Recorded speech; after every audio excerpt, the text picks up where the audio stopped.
Welcome all you teachers and students out there. I'm excited. Read Across America Day. And guess what? You've been reading so much, building up to this really, really important national day. You've been participating in the great reading games. And let me tell you what, that leaderboard has been impressive. Here at LearningAlly, we are so proud of all of you. We're so proud of every student that worked hard, read hard. Think about the adventures you went on with all of the books that you started reading. Think about the characters you got to know. Think about the adventures that you got to have. Here at LearningAlly, we are thrilled to be able to bring you a great event today. You know what? What we like to do is we like to ensure that you're out there reading, engaging in books, and being able to have a fun time while you do it. So today, we are here to celebrate Read Across America Day. And I'm going to introduce somebody really interesting, somebody you're going to know here in just a minute.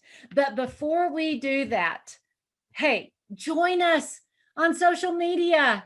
Teachers, families, join us on social media and let's share the good news of the great reading games. You can do that by going on Twitter, hashtag GRG21, tagging LearningAlly. And this gives you insight into our special guest, tagging Grant Patrizio. You'll get to meet him in just a minute. All right. Some of you have already been out there really getting after all of those social media tweets. And we just want to highlight some of these incredible schools, incredible students. Shannon Sturgeon, thanks so much for sharing your kids with us. Look at those guys holding up pictures here. We're so proud of you. Kirsty Reston, thanks so much for sharing what your students are doing. Reading. We love it. And you know what? When you can read early in the morning, that gets your day started in a really good way. We want to congratulate all of our teams in the great reading games. We want to congratulate all of our schools. Did you know that there's over 3,000 schools participating in the great reading games? That's a lot. Also, 53,000 students and climbing are participating. You are a student that's adding value to a community of schools across the country. Be proud of that. And did you know that over 14 million pages have been read in the great reading games?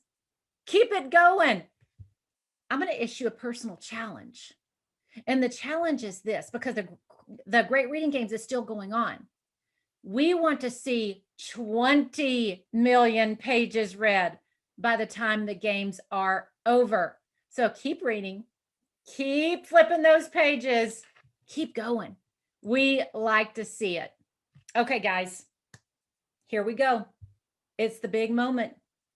It's the moment that those of you that have downloaded, that have read the Dogman books, you're going to be excited because we've got a really special guy with us here today, Grant Patrizio. Look at his name there in lights. Let me tell you a little bit about Grant. He was born in California, in Marin County, California. He loves playing video games. I'm sure many of you can relate to that. And he likes watching cartoons since he was a little bitty kid. One night in high school, he learned about voice acting and said, yeah, that's something I think I want to do. You're going to know Grant's voice.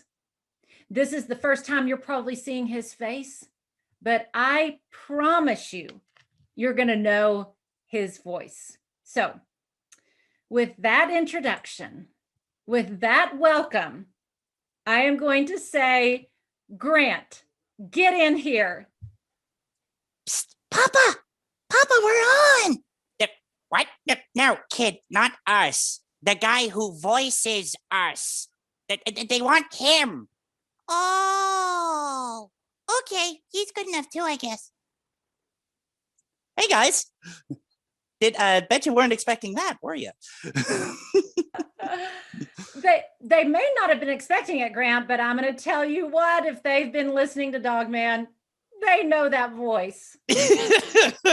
Oh, those two are a handful, let me tell you. Petey, Lil Petey, they are a handful, but I love them to death. I'm sure that you've really gotten to know these characters, haven't you? I would like to think so.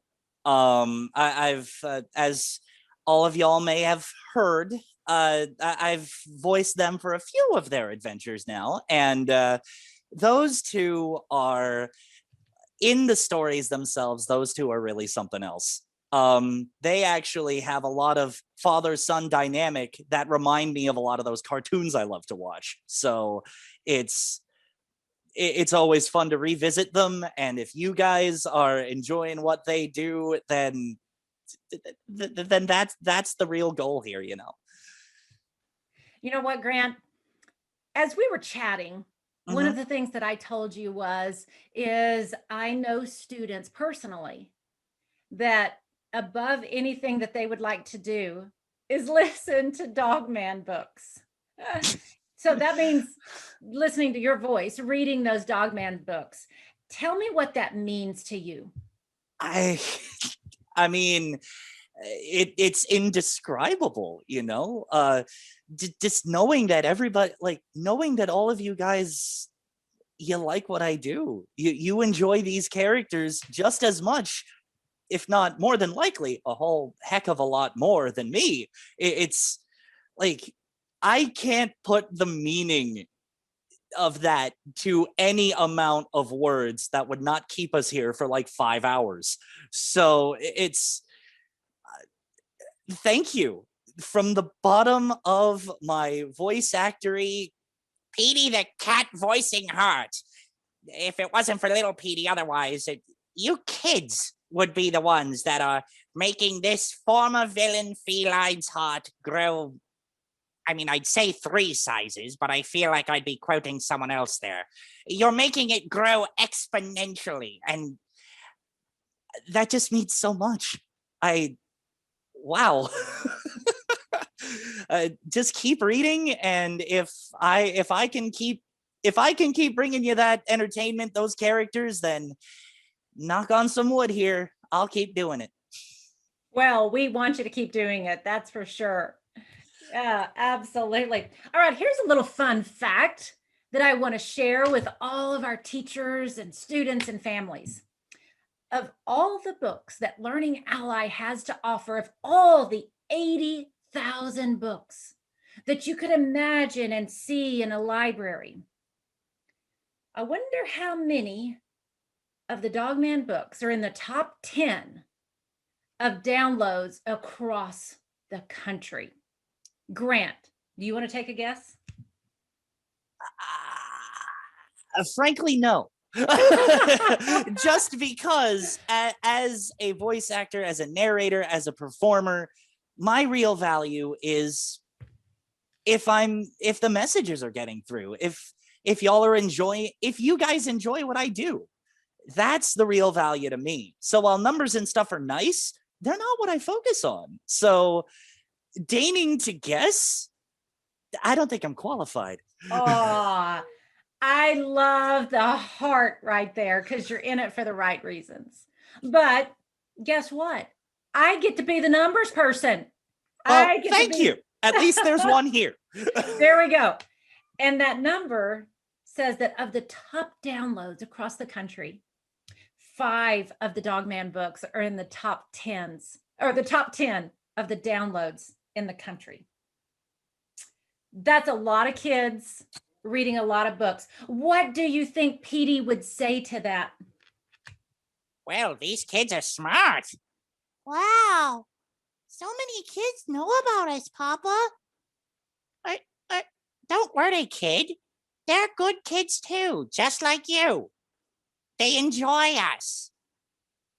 They are smart kids. You're a smart kid. I think it just makes sense. Okay, if you say so. I think that's how that conversation would happen. I think it would be the same. I love it. Not only do you have a knack for voice acting, you obviously have a knack for writing scripts. You flatter me. It's like you said at the beginning. I've gotten to know a lot of these characters. I'd like to think, and because of that, these two, Petey and Lil Petey specifically, they have a dynamic that I love to revisit as much as I can, and it's a really loving one between father and son, which I at least I can say, not necessarily a guaranteed dynamic compared to what you would expect, but to see it so openly the way Petey and Lil Petey have it, it's full of that heart that you mentioned. And that's part of what keeps bringing me back to those characters and wanting to get to know them more. That's great. So I love the warmth. I love the heart. But sometimes a really good villain voice is kind of fun to listen to. Yeah, it's fun to do. Grant, do you have a really good villain voice? I believe I approached a character in one of the earlier Dogman books with something like this. I think it was... unfortunately, the villain was so forgettable that even the books themselves forgot that he was the primary bad guy of the very first one. Because unfortunately, I've also forgotten his name. But there's something to him. He's maniacal. He's twisted. He doesn't take kindly to being ignored. So there's him. But I could also go for Petey's old man. You know, Petey was not allowed to treat me the way he did in the book that I just narrated. What is his problem?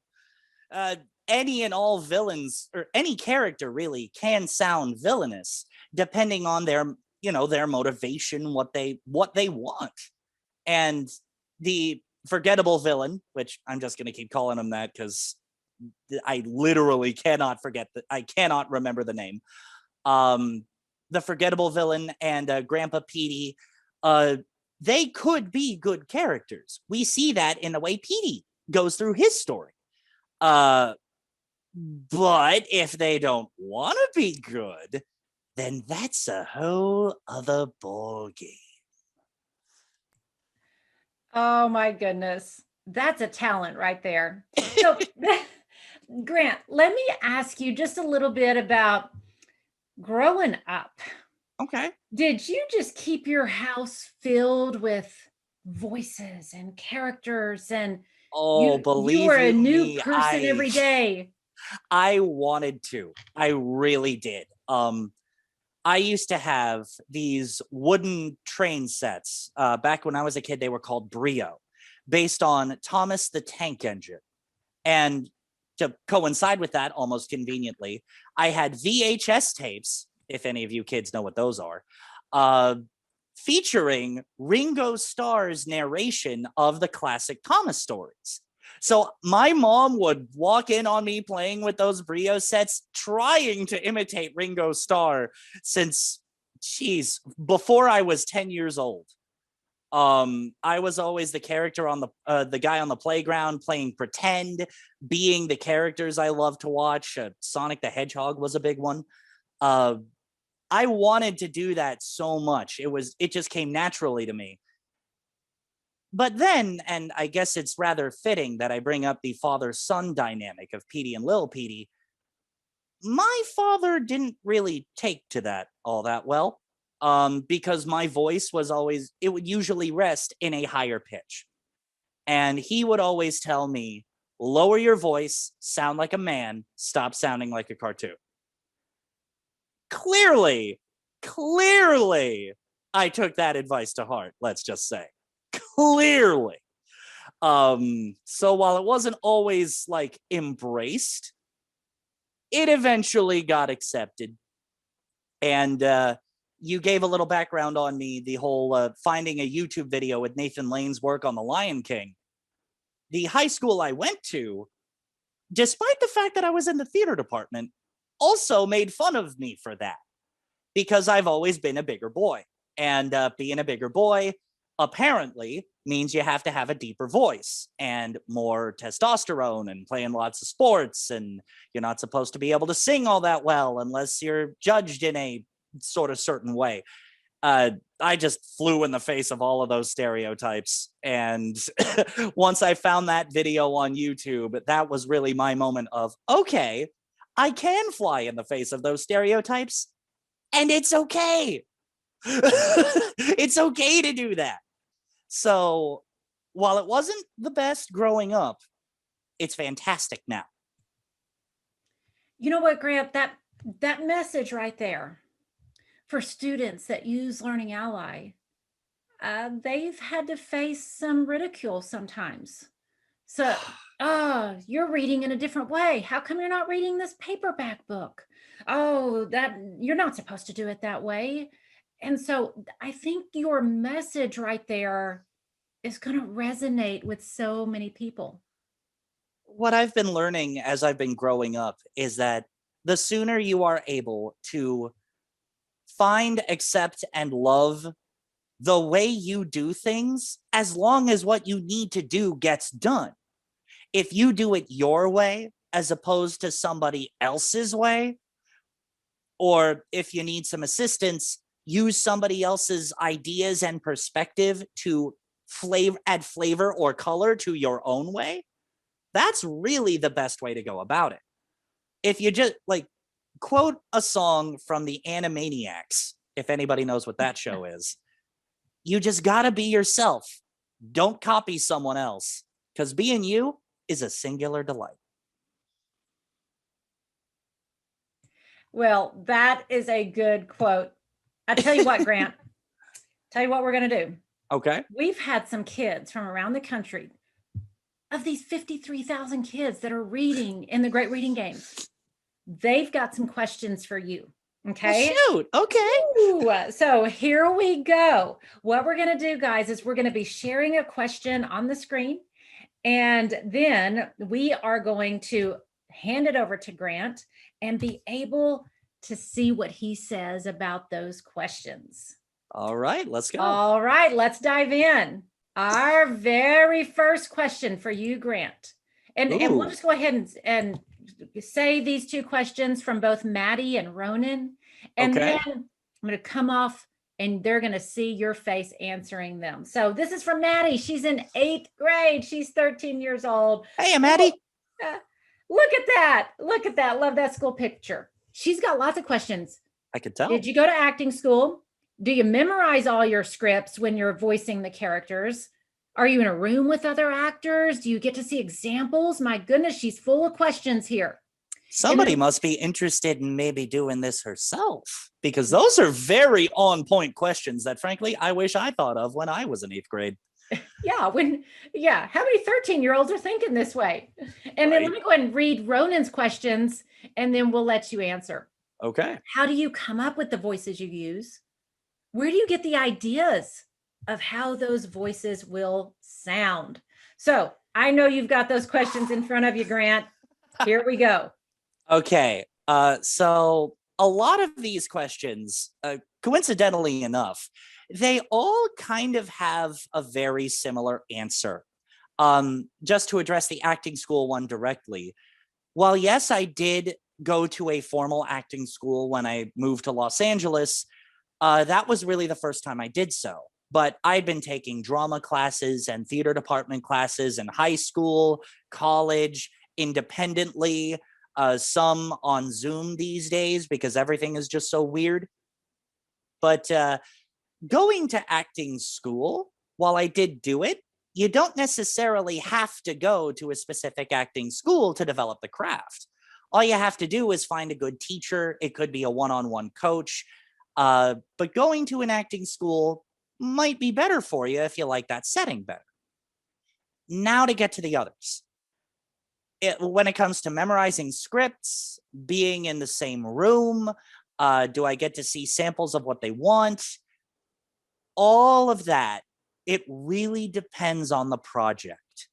For LearningAlly and the Dogman books, I have the entire books in front of me with facial expressions, how big the text is, and if it's bold or not. So I get to see the kind of emotion the character is going through in that moment. So I'm like, okay, Petey is really annoyed because little Petey is badgering him again. I don't badger him. I'm a cat. I can't. That a kid, that's not what he meant. Thank you, guys. But yeah, especially with everything these days, necessarily being in the same room might be challenging.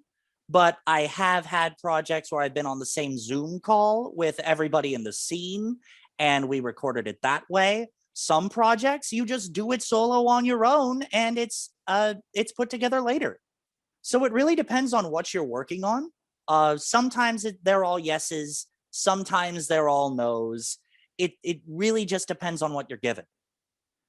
And for Ronan's questions, how do I come up with the voices and where do I get the idea for how they'll sound? A lot of that comes from the cartoons I watch, the video games I play. If a friend of mine has a really distinct voice or a vocal quirk that I want to catch on, I just develop it at home. I practice it.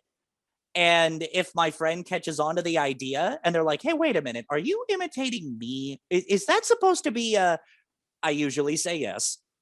And because they know I do voice acting, I'm privileged enough to say that some of my friends would actually give me guidance on how to better capture their essence as a character.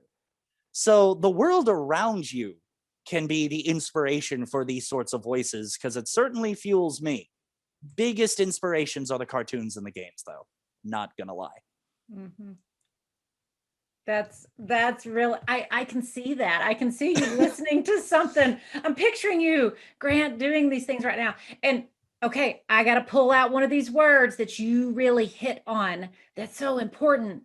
This isn't something that, sure, you started to kind of craft these voices when you were younger, but boy, you practice, don't you? Yes. Yeah.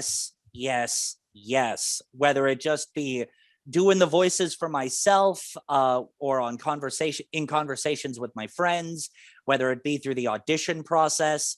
Technically speaking, every Dogman book I've narrated for you guys, it's not just work, it's also more practice. So it's acting from what I've seen and experienced, and from what other voice actors who've got way more clout than me will tell you, it is a school of life kind of thing. There isn't just like when learning to read, there is a point where you can say, oh, I know how to read. There are just these weird, funky words that trip me up. Acting's not necessarily like that. You always have to keep training. You always have to keep finding new voices, new characters, exploring yourself as a performer a little bit, because I mentioned earlier, the higher pitch of my voice when I was younger got me made fun of a lot. You wouldn't be able to tell that I went through that phase based on what you're hearing now, because I had to discover, quite literally, what my lower register was, and the fact that I even had one. So it's a school of life kind of thing. But if you're willing for that to go through that kind of training, it can be a lot of fun. It can be a lot of fun. And I will say that to all of our readers out there, it's the same thing. You got to practice. The more you practice, the more you're going to get good. All right. So next question here. And we are going to questions from, looks like Nana here is 12 years old in 6th grade. What made you want to volunteer? Oh my goodness. I love the question about volunteering. What is your favorite part of being a voice actor? And then we've got our 6th grader down here, Sai. It looks like my favorite Dogman character is Dogman. He's letting us know that. My favorite Dogman book is Dogman, the first one. Mm-hmm. My idea for the next Dogman book is Dogman meets brother. Wait. He has a brother? One bonehead was bad enough. Papa, you promised. Okay, fine. I'm sorry about that. Please continue. Okay, if brother had a voice, what would brother's voice be? I would have to imagine. I mean, I've never met brother before, so this is purely speculation. But if we're going based off of what Dav Pilkey has written, the characters so far, I imagine he and Dogman, their conversations would sound a little bit like.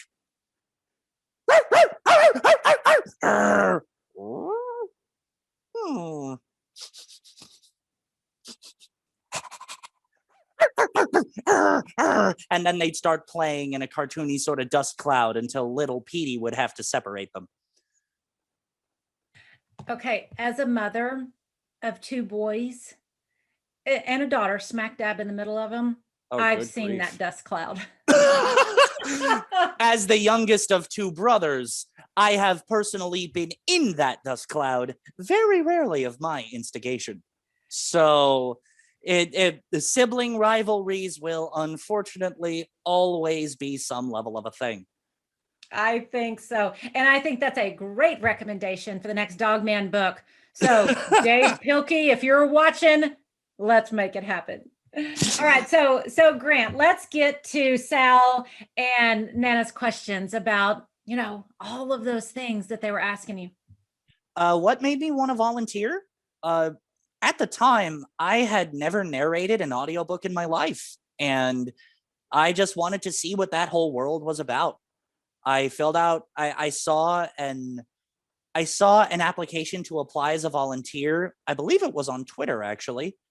And after my application, I think it was either Michael or Alexis who reached out to me, because on my application, I had said, quite literally, I've never narrated an audiobook, but I have a lot of character work experience. I'd love to speak with you more about that if it's applicable. Then I was given, I believe it was a Dogman book after that. And the rest is definitely history.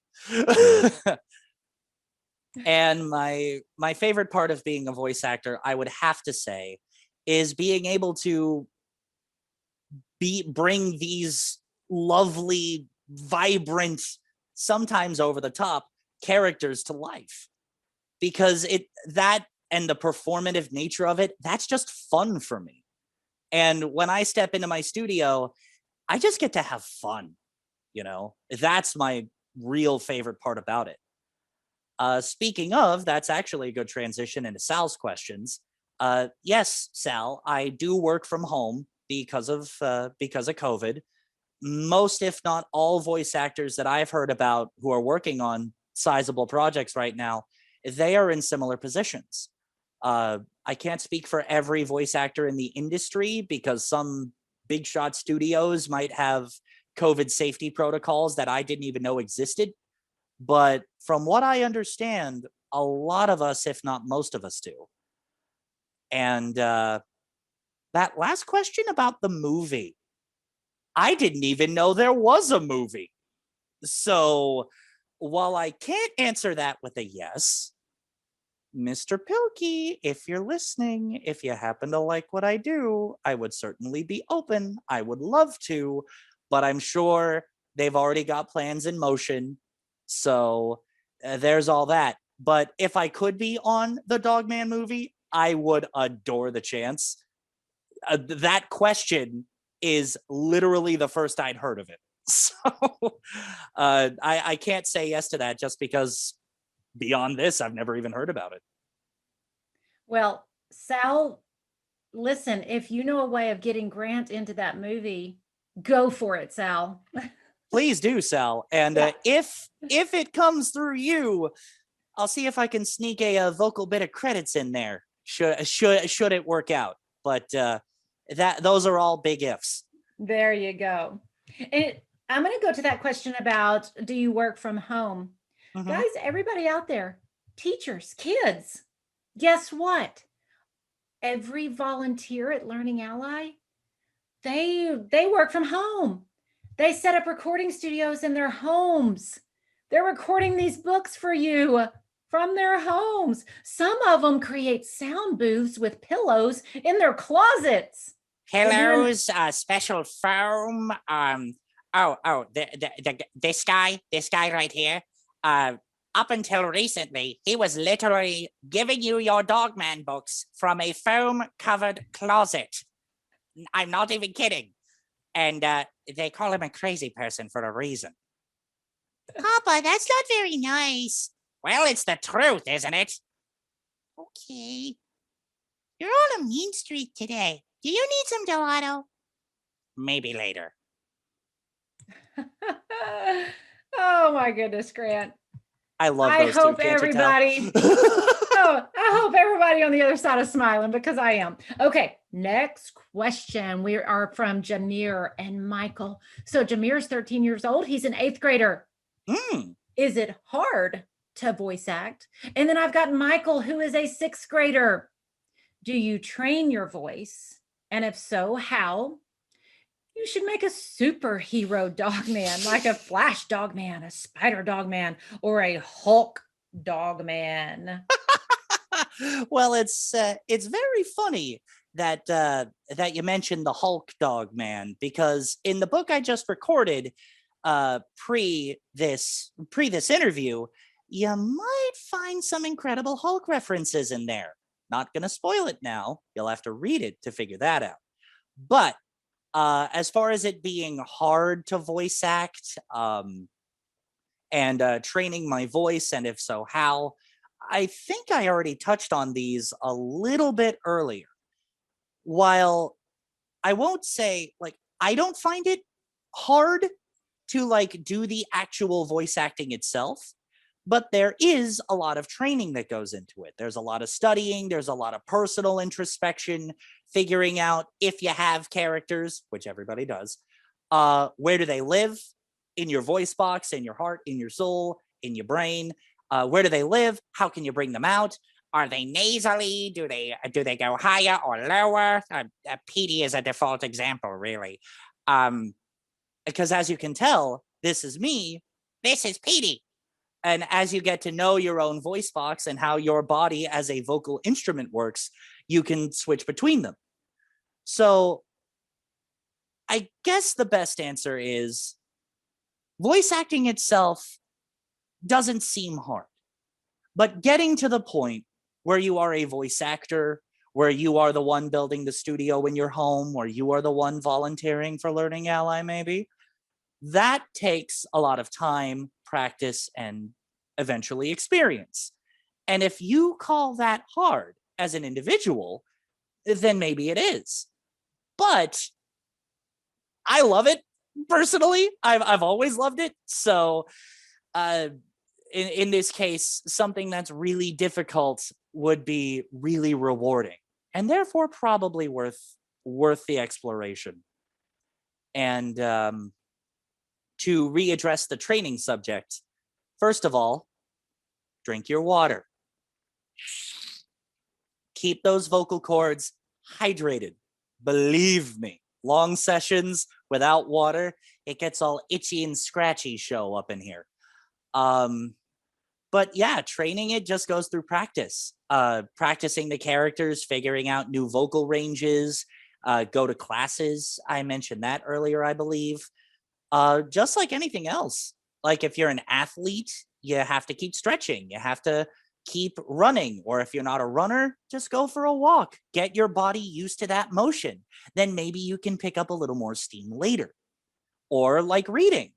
Once you develop a basic sense of how to read the words on a page, you'll be able to get through a book no problem, except for one of those funky words.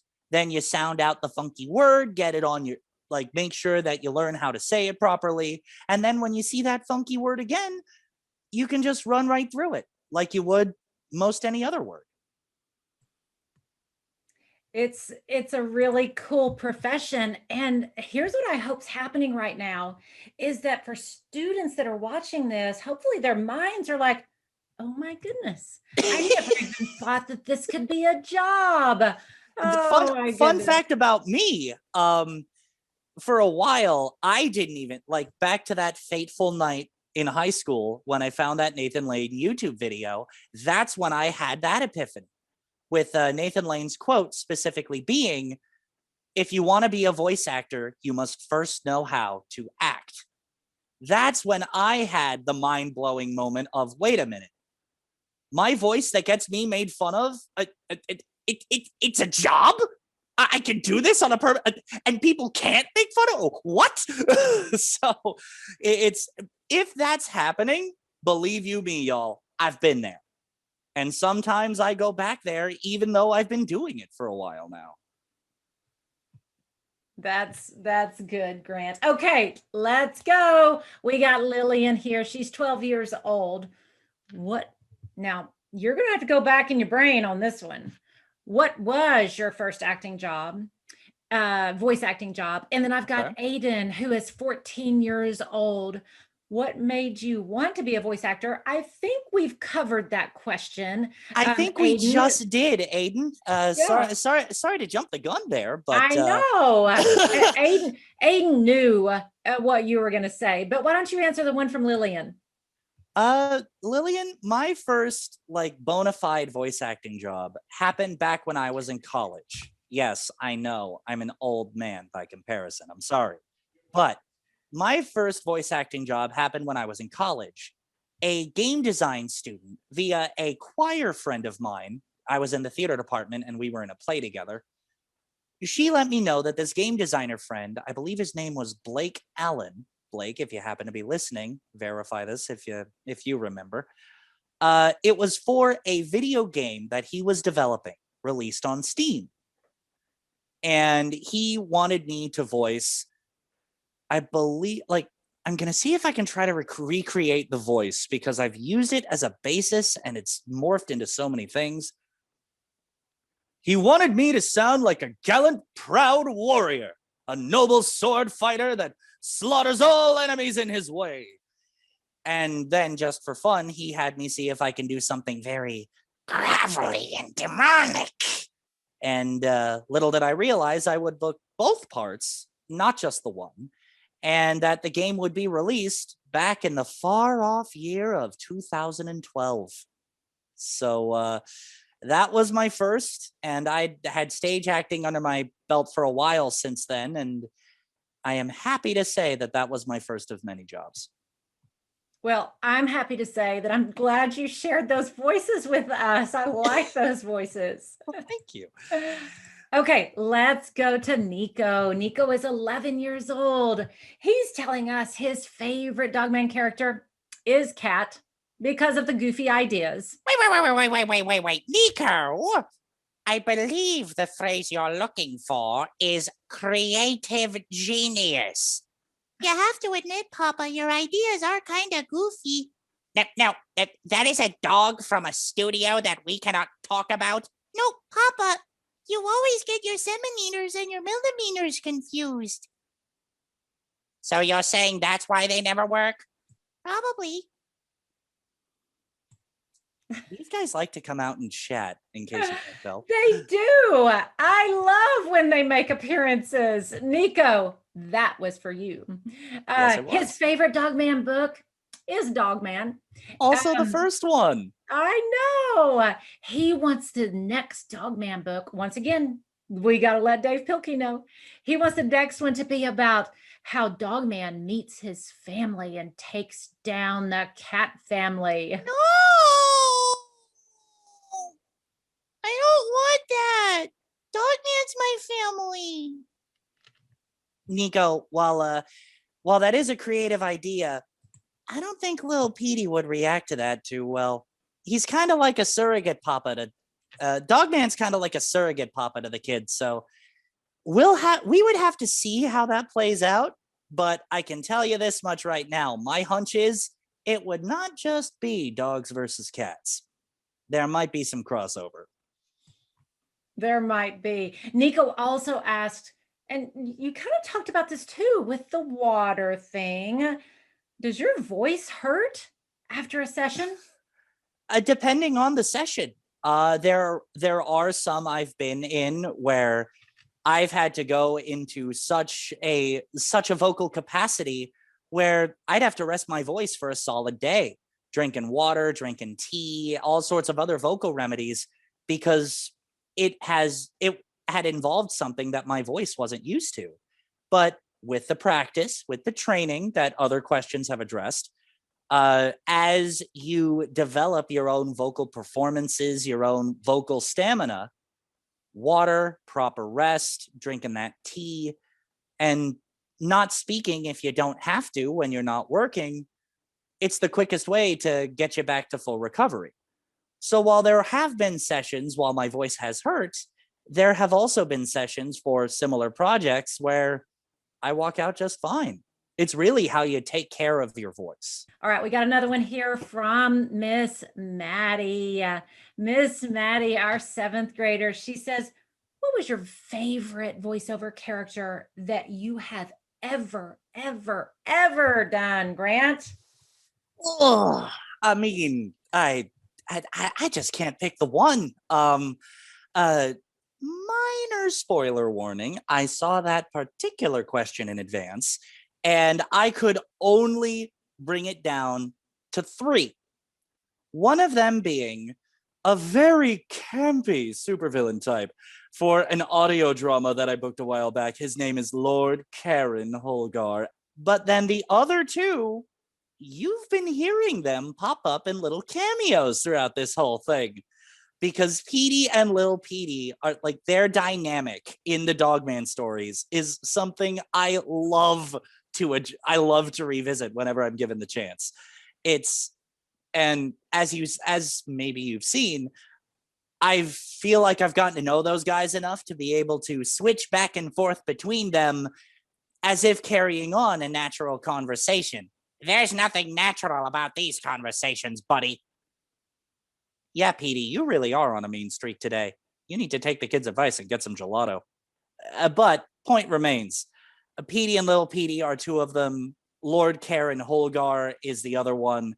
But every character I get the chance to voice really brings out something special. And they all have a special place in my heart of a performer. And any chance I get to revisit them is always lovely. Thanks for sharing that voice with us. Sure. Oh my goodness, Grant. This has been fun. I am so glad the kids out there were asking questions, getting involved. I'm flattered that they'd want to know these things about me, frankly. I like with everything you've shared about how all of you guys are doing such great jobs reading and getting to know these characters and stories better. It's always humbling and appreciated, and just I can't put words to how I'm feeling without keeping us here for like 5 hours, but it means so much that y'all have these questions to ask, that you want to know about voice acting, these characters, what it's like. It that in itself means the world to me. So it's like Terry was saying, keep staying involved, keep reading, keep learning these characters, just like I do whenever I reapproach another book. So Grant, with that, I've got a question for you. Oh my own question. Okay. Now this one I did not see in advance. You didn't see it coming? We didn't talk about this? Nope. If Petey and Little Petey were going to say anything to our readers that read with LearningAlly, what do you think that they would say? Well, I think I already said what I was going to say before. You're all very smart kids for wanting to keep reading like this and for participating in these games. You're very smart kids and creative kids for wanting to get into these stories and get to know the characters. Not to be biased or anything, but I think they're very fun. They are fun, Papa. And reading's fun, too. Did you know that I host a comic club? You probably heard about it if you read some of the Dogman books. Reading comics, writing comics, drawing comics. It's all so much fun. And you get to be creative. So keep doing it. Keep doing it. It's fun. I think it's fun for all of us. You, me, and the bonehead who does our voices. Petey, really? You couldn't just end it positively there. Really? But you heard him. The fact that you're doing it, the fact that you're engaging, the fact that you find it so much fun, that should tell you something. Just keep doing it. Keep having that fun, especially in days like these. Fun. You kind of need to give yourself reasons and ways to keep having that fun. And let me tell you what, that's a good message. It's about the fun and where your imagination can take you with these books. Oh, yeah. Grant, I'm going to tell you what, this past 45 minutes has been fun for me. Good. I'm telling you. Good. We appreciate you so much. The kids have known you the teachers, the families, they've known you so far as a voice. Now they know you as a person. Now they get to see what I look like. Hopefully it's a good thing. And hopefully it's a good thing. It's a good thing. Okay, good. It's a good thing. It's a good thing. Absolutely. All right, guys, as we start to close out here, I'm going to share a few things with you, okay? Because we told you, keep reading. The games are still going on. Those leaderboards are moving and changing. You want to help out your fellow students, your school, be at the top of that leaderboard. You're among 53,000 and climbing students that are reading across the country. That blows my mind. It's incredible. Oh, those appearances. Okay, but listen, it's not going to stop with the great reading games. We've got so many more things coming up that we are excited about. Spring into reading. Spring is coming, I promise. And so we've got things like March Book Madness. Hey, I'm stopping. I got to stop, Grant. Oh, why? Because I want you to look at the screen. Look at the different things that we have coming up. March Book Madness, Picture Book Palooza, because your voice could read these way better than my voice could. Take it away, Grant. Papa, I don't think I've read some of these words before. Let me handle it, kid. It looks like there is a March Book Madness, a Picture Book Palooza. Oh my, well, I know one series that fits that bill. Dear Day, as opposed to Dear Night. Social justice topics. Earth Day. Milk and Bookies, or Chips and Chapters. I like the first one better. Can you get me some milk and bookies? We'll work on it. And Poem in Your Pocket Day. Wow, you guys do a lot. We do a lot. And like I said, your voice was way better than my voice. You can get all of these activities by going to that link there that you see, but we can send you that in an email too. Don't forget to join us on social media, tag at learning_ally and hashtag spring into reading. You know what? If you don't have Learning Ally, if you've been listening because you saw this on social media or you heard from a friend and wanted to come learn more, you can get involved.